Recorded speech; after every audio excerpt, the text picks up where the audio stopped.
அருகம் புல்லில் அசைவது யாரு?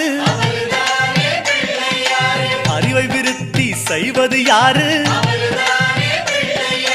மண்ணை குழைத்தால் வருவது யாரு? மண்ணை காக்கும் சாமியும் யாரு? வெள்ளையருக்கில் உள்ளது யாரு?